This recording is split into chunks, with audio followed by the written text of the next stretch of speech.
কাকামণি, হ্যাঁ তাহলে দাদাই তো হবে এই রাজ্যের রাজা। হ্যাঁ, আর আমি দাদার সেনাপতি, তাই না? এখনো অনেক কাজ বাকি আছে। আগে এবার তোমরা দু ভাই যুদ্ধ করো, তারপর দেখা যাবে কে রাজা হবে আর কে সেনা হবে। দাদা করবে আমার সাথে যুদ্ধ, দেখেন দৌড়ে জানে আবার না পালাই। তবে এসো দাদা, কার শরীরে কত শক্তি এখনই দেখা যাবে, তাই না?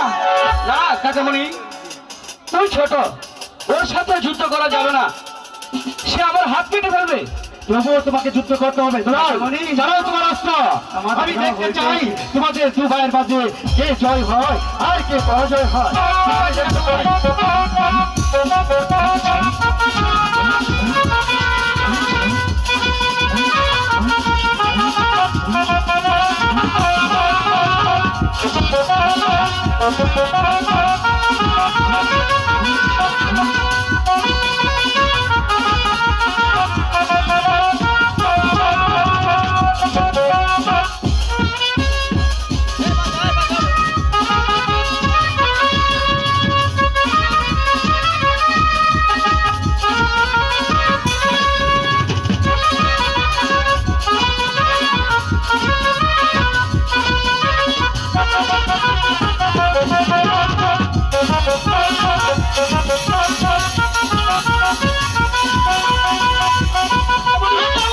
আমার হাত, বললাম না আমার হাত কেটে ফেলবে।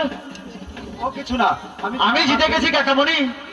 তাহলে এই রাজ্যের আমি হব প্রধান সেনাপতি। হ্যাঁ দুলাল, তুমি হবে সেনাপতি আর আপন হবে এই রাজ্যের রাজা। এবার চলো আমরা অন্তঃপুরে চলে যাই। ঠিক আছে কাকামণি, অনেক ক্ষুধা লেগেছে তো, একটু খেতে হবে, তাই চলুন।